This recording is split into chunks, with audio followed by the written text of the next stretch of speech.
All the content contained in this webcast is for informational purposes only. The investments and strategies contained in this webcast may not be suitable for you. Please consult your own independent financial advisor before making any investment or trading decisions. Good morning, traders and investors around the world, and welcome to Tuesday's edition of PremarketInfo.com. Well, we'll tell you how Oracle surprised the street in two ways: Walgreens' prescription for higher stock prices, and Federal Express delivers some good news and bad news. Yeah, Joel, I think Oracle really took the market by surprise there last night. It took me by surprise, too. I was sitting there around, I think it was around 5 o'clock Eastern, and just sitting here on my computer, and then I see Oracle taking off in my filters, and it's like, what is going on with Oracle? They're not supposed to announce till Thursday, but then I look at the news, and they announced early, so they did announce earnings last night, and they were good, and the stock is popping here this morning, Joel. It's up $1.38 right now, 28.50. Okay, looking at the pre-market activity, when that initial news came out, we hit $29 in the pre-market. Did we? Wow. Yeah, that coincides with the high on May 4th at 29.15. Okay, yeah. But since then, we've settled down. After making that 29 high, we came back and made a low at 27.66, and we're kind of just sitting in the middle of the range. What I want our traders to pay attention to is basically since beginning of May, the stock has been in a range, and 28's been the top of the range. The lower end of the range has come down to the 25.5 level, but here we are on good news, knocking on the door, blowing through this $28 level, holding it in the pre-market. As long as we stay above 28, Dennis, you have to look to buy this stock. I think you're right. I was saying the same thing. I think that 28 is a critical number, even if you look back to late January, February, April, we had multiple lows in that 28 area. Then it became a little bit of resistance, and now we're above it. So we need to hold that, and then maybe we can continue the rally. Okay, Walgreens trading up 79 cents in the pre-market. That's just a monumental move for that stock. Yeah, actually, I think it touched over 33 a little while ago in the pre-market too there, Joel, but really moving here. 31.96 is where the stock closed. If you look, though, to the chart, we had a couple of highs there back, just going back to the date, May 15th, it looks like in May 16th in the 33.25 area, 33.12 and 33.23, so just above 33. If this stock can get back to where it was trading earlier in the pre-market, that's probably going to provide some resistance, especially with those pre-market highs up there as well. Yeah, those traders that were trying to sell at 33.20 on May 15th and May 16th are sure back in the pre-market, as the pre-market high has been 33.25. So that's now we're a clear stick off from that. This is traded 500,000 shares in the pre-market, which is pretty good volume. If this thing was up $1.50, I would say that's definitely way too much for this stock, since it's a pretty heavily traded stock and people take advantage of that big stock price. But 32.18 was yesterday's high. We're treading above that in the pre-market. If it comes back down there, it's going to be excellent support. I'm sure some people are going to be ahead at the whole number at 33. But I don't know, Dennis. You think we're going to get to that pre-market high, 33.25? I don't think so. The stock is really starting to roll over. But there was a lot of news on this thing. I mean, they announced earnings, which were actually even. They announced a dividend increase, going up to 27.5 cents from 22.5 cents. And then they announced that they are acquiring a 45% stake. I think it's a European company, Alliance Boots. So, and they said that was going to help earnings immediately, like I think this year. So that's why the stock got such a good pop. But it is rolling over here, Joel. 32.45. We're only up 50 cents now after being up over, like you said, up to 33.25. Okay, is it time for JCPenney to hire another executive from Apple? Remember, hey, just talking about JCPenney. So the news today is president is stepping down. And that's why the stock is trading down here in the pre-market, trading at 22.71, actually below the 52-week low and making a new 52-week low. The old one was 23.14. But I'm going to go back out to the weeklies here. Looking at the chart, when was that big move there, Joel? I can tell you exactly it was. It was in May of 2011. May 2011. So if we go back to May of 2011, you can't really see it on the chart here very good. But what happened was they hired an Apple executive and the stock popped. I think it was $6 or $7 that day. I think it's right here, where it was around $30 and it didn't pop up to like 36 or something like that. Yeah, June. It was June of 2011. Yeah, in June of 2011. So on the chart here, it's not showing a gap, but really what happened here is the stock closed the night before just over 30, opened at 36 because they hired some executive from Apple. Me and Joel were saying back then, it just seemed ridiculous that the stock is going to go up 20% because you hired somebody from Apple. And Johnson, I'm sure, not dicing Johnson or anything, but is one executive turning around this entire company immediately? Probably not. And over the course of the next month, the stock gave back all those gains. When is the last time you bought something at JCPenney?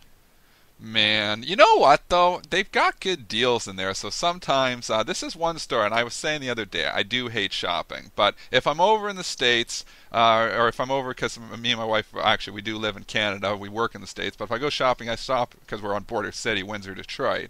But if I go over and shopping, JCPenney actually always has a lot of good deals, and I don't like shopping, but sometimes I'm over there with my wife, and that's one store that I would go into and look, because you can get a t-shirt or something, or a pair of shorts for 15 or 20 bucks. Now, I only ever buy the stuff when it's like 60 or 70% off, because I'm cheap too. So I don't know if they're making any money off a patron like me, but sometimes they get some pretty good deals. They have some decent sales. They have decent sales, but I don't know that I would never pay full price anything for JCPenney. I think my daughter's 20. I think we got some photos done there for her when she was 5. So that would be 15 years ago. Yeah. So I guess if you're basing the stock price on how often you and I go there, this is not a big surprise. But going to the technicals, which we rely on anyways, 2250 is where it's bumped its head in the pre-market, making several lows at this area. That's actually trading through the low that we had on the 12th at 2314. So that 2314 is going to be resistance. So watch out. 2250, if that doesn't hold, it's going to $20. If you get it back above 2314, you could get a little bit of a rally. Yeah, that whole 2314 old 52-week low, what we often say is old support can become new resistance. So if it does get back up to that area, there could be some sellers. And even going above there's a couple lows just above that area in the 2350 area, which would be above 70 cents above where we are right now. But I'm not a big fan of this stock here. I'm just thinking, JCPenney, like you were saying, it's had an awful year so far. We were trading up here, 42.85 earlier in the year. We've almost got the stock price cut in half now from where it was. 2-for-1 self-initiated yeah. 2-for-1 price split. Yeah. If we go back, though, just looking if you really want to get bearish this stock and you want to hold on for a while, we did have multiple lows back in am I going back to 2010? Right. In the $19.90-$20 area, there was multiple lows right there. So if you're thinking this stock is really in trouble, you could maybe hold out. And if you're a swing trader, hold out for a few weeks. It wouldn't surprise me if this thing eventually did make a run for 20. Okay, Federal Express delivers some good news and bad news. Federal Express came out. The earnings, they beat on the earnings, but then the guidance there, they said they're going to be, they didn't say they're going to be a little bit light. Just when you do the math, they were supposed to have, I think, $1.70 next quarter were the estimates, and they were saying it's going to be $1.45 to $1.65. Well, that looks like they're going to end up missing next quarter, which is why the stock is trading down. 86.97 is where it's trading at right now. This thing really, somebody just, when the news came out, just hit the panic button. Thing traded down to $84.01, which actually coincides pretty closely with the low we had back on June the 5th of 83.80. So I don't think you're going to see that price today. The stock immediately bounced up from there. Somebody just probably washed out and really regretting that they panicked that bad on that sale. Stock is trading up at 86.95 now. I'd look at this whole 86 area. There was multiple lows in the 86 area there. After that 84.01 drop, we did get a pop up to 87.90. It's kind of settled down in the pre-market. But what's good about this, first of all, not a lot of volume. Less than 10,000 shares have traded. But you have a good reference point in this stock today. 87.16 was yesterday's low. So if they go up, they test that, and they can get above 87.16. There's a good chance it can rally. No, I don't think it'll get anywhere back near the close, but 87.16 is going to be a good swing number. You have the 2-day low at 86.5, and then you have major support. Let's call it 85.5. And one to keep an eye on is UPS. That often does move in sympathy with FedEx. Won't move perfectly in sympathy, but it is down 76.60. It's traded as low as it's kind of hasn't traded for a little while though. That trade was almost a half an hour ago. That 76.60 trade, and that was when the earnings originally came out. It is bid at 77.11 right now, so somebody kind of hit the panic button when FedEx was down $4. They're like, sell UPS down to $1.30, but now FedEx isn't down quite as much, so UPS is obviously trying to bounce a little bit here, at least on the bid. We'll have to see when the next trade happens, but I'd expect a little bit of weakness in UPS as well. Yeah, UPS is also trading at a double bottom, 77.07 to 77.18, so that area is going to act as resistance. Interestingly, this stock basically had matching ranges from Friday and Monday. It doesn't look like they're going to have the same today, so keep an eye on that resistance at 77.20. Also in the news, Dennis, Microsoft finally came out with a new tablet. Hooray, hooray. Wow, we were expecting this for the last couple of days, obviously. They came out today unveiling their new tablet, calling it Surface. Stock is trading up 16 cents, so getting a little bit of lift, but I mean, we're up on, it's almost a fair value there, move too. Looking at the last couple of days, this $30 area has been like a magnet. We traded up. If I just go and bring you the last 2-day chart, we keep hovering around this $30 area, just cutting below it and then cutting above it. It's been the same story here in the pre-market. We're actually trading right at 30 right now, so 30 continues to act like a magnet. I think it's critical that it holds that level. If it can hold that level, it needs to hold this. If you look at yesterday's chart, we almost had like a triple bottom just on the intraday chart, this whole 29.73 area. Definitely needs to hold that. I would not want to see it cut through yesterday's low, which is right around there at the 29. I don't have it in front of me. I think it's around 29.73. So you wanted to see it hold that as well. And I'd like to see the stock rally a bit on this. So hopefully it can find a little bit of support early in the morning at 30 and maybe start marching higher. But if not, look out. 30.18, the pre-market high, it hit that. Since then, it's just been struggling, making a series of lower highs. 29.71 was from the low from yesterday, and 84 close.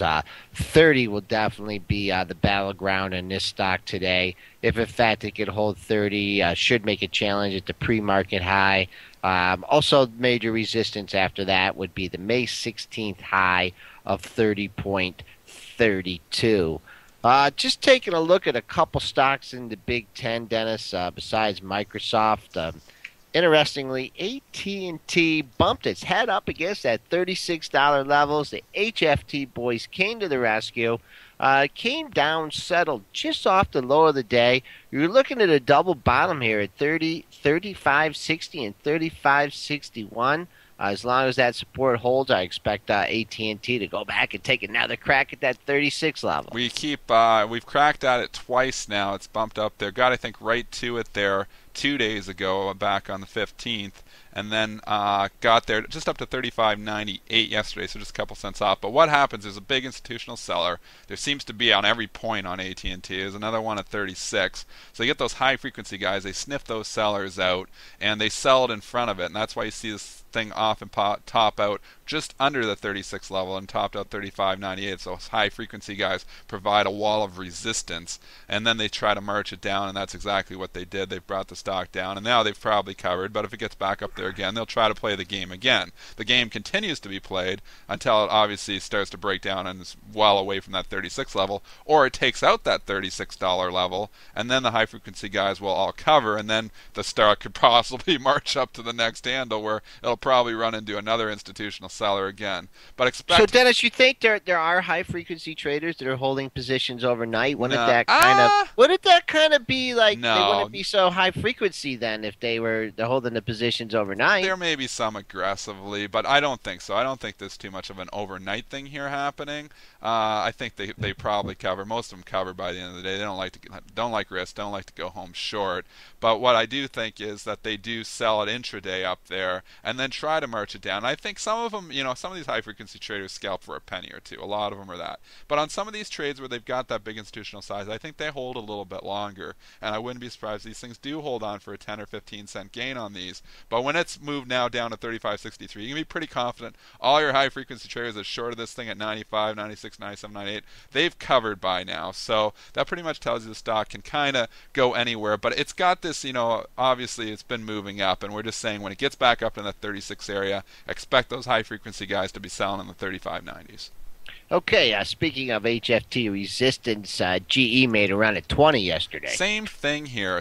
There's a big institutional seller at 20. The high frequency guys smell that stuff out, and they're selling in front of it in the 1996, 1997, 1998 area. It's the same story. You can see here where they were all selling, accumulating their position right in front of that big $20 level. That was right at the beginning of the day, and then the stock starts to sell off, and then they get covered, and they're probably covered by now. But if it gets back up there, same story in the 1990s, the high 1990s, there's going to be high frequency guys selling it, and they will cover if the $20 level goes, though. Okay, speaking of major resistance getting taken out, Dennis, J&J closed right at 66.30, right trading up in the pre-market. The only thing I want to point out to our traders here is that we've had a 1, 2, 3, 4, 5-day rally, okay? Yeah. And what's happened with the first 1, 2, 3 days, boy, those were extended rallies with extended daily ranges. Yeah. Now the last 2 days, it's rallied. It's narrowed. So I'm not trying to call top here in J&J, but boy, this 66.30 level, we did close right on the button there. I bet you there's a boatload of sellers at 66.50. There is. I do see size in the book. There's probably people that aren't in the book as well. This whole area here is just major resistance for the stock. So like we were saying yesterday, until it can get really above that 66.5 area, and then it would make a run probably for 67. But stays under 66.5. You can try a low risk short. Maybe it peels back a bit. I mean, it's had a heck of a move. There's some people sitting on some profits. If they start to get nervous, then all of a sudden the stock could start to roll over. But I would think you keep an eye on that 66.5 level today. If that level holds again, then maybe the stock starts to roll over. If it takes out 66.50, I think the stock makes a run for 67. I just wanted to highlight, though, Joel, before going back, Walgreens actually is trading down now, believe it or not. 31.50. So since we started the show, when we started the show, it was at 32.50. The stock is now at 31.50. These gains, very, very short-lived. Let's go find some support for our listeners now. Oh, my Lord. Yeah, if we look down here, just in this whole 31 area, so we're getting, only 40 cents away from there now. Yeah, and multiple lows just below 31, 30.78, 30.78 yep. Another day. I call that whole area 30.80. I think if it gets down to that area, it might find some buyers. Wow, maybe there've been some downgrades or something. But yeah, now it's cutting through the double bottom from Friday and Monday at 31.54, 31.55. And then you have four lows between 30.78. Actually, no, more than that. 6 lows between 30.78 and 31.02. So this break, can't say that it will stop there for sure, but boy, if you happen to get short this thing anywhere in the pre-market, gets back to 31, you better get your bids out there pretty quickly. Yeah, I think so too. And that would also coincide if you could draw the trend line here, even these low 31s, we could kind of just draw it on there for you quickly if I can draw. But you can see if it comes down that 31 area, you've kind of got an uptrend going there too. So that would still hold the uptrend, that whole support area. I like that 31 area. Started to cut through 30 and a half, then I'd get nervous again. But man, no way. I can't believe. Stop right there. It's not going through 30. I just watched the thing go from 33 to 31.40. You tell me you can't go down another 90 cents. That thing's crazy. The 31.31. We're gonna get it. I don't care how much money I 31 lose. and a quarter. 31.11. 31.11. We stay on the show any longer, it's going to be there before we're even off the show. Okay, Apple. Let's get away from. People are going to think we're crazy talking about Walgreens here when we can talk about Apple Okay. breaking out yesterday? Is it just going to get beat right back down into the 570s? I don't think so. I think this is the stock that broke out yesterday. I think some people are very interested in seeing this thing up at 600 again. I wouldn't be surprised if this thing's seen 600 by the end of the week. I'm bullish Apple right now. I'd be a buyer of pullbacks. But, anything can happen, obviously. But I still think Apple's trading down $1 here. Not great relative strength in the pre-market, but let's be honest. This thing had a great move yesterday. A little pullback here in the pre-market doesn't concern me that much. If this thing started cutting under 580, then maybe I'd get nervous. But above 580, I'm bullish here. Did you enter the Facebook contest on CNBC Face the Number? No, I did not. But yeah, I heard you. I heard you did pretty good in it, though. I don't know. I don't know. I'm unclear whether it was the closing price or what was the low for the actual. I thought when I heard it just out of the corner, I don't have CNBC on very loud. It just actually drives me crazy all day telling me what happened 10 minutes ago. But I thought it was for the low of the first month. And I looked at the chart. I thought the low was 35. I thought the low was 32. I thought the low was 30. And I looked, and the low was actually 25.52, and it was a week away. So if it's for the actual low of the first month of trading, it's 25.52. But I tell you, Dennis, if they give me one of those hoodies, I'm gonna cut the hood off. So you submitted 25.52. That was the price that you submitted as being the low. So yeah, and that looks like it's gonna be right. Is that the prize? They're giving you a hoodie. Yeah, I'm going to cut the hood right off because I'm not 5 years old. I don't wear, yeah, you know what I would do? I think I'll go out and buy a pair of Crocs and wear it with my hoodie. You'd look really cool there, Joel. You'd look really cool if you did that. Okay, just to close up the show, we haven't talked much about the big bad index, S&P 500, dipped under 1340 briefly, made a low at 1336.50, just kind of drifting up in the pre-market. Tested that 1335 level that I wanted to keep an eye on for the whole week. We're $10 trading above that. Monday's Globex high will come into play, 1347.50. Keep an eye on that. That's your first resistance point. But, folks, I just don't see a lot of resistance after that. I think this market may gravitate towards 1356.75. Also, though, what is it, the first day of a 2-day Fed meeting? Yeah, so you got to keep that in mind. We could have some muted action before, getting that as well. So I think it could be a little bit quieter just because we're ahead of that. Okay, folks, I hope we covered a lot of ground for you in our show today. We'll be back with you tomorrow.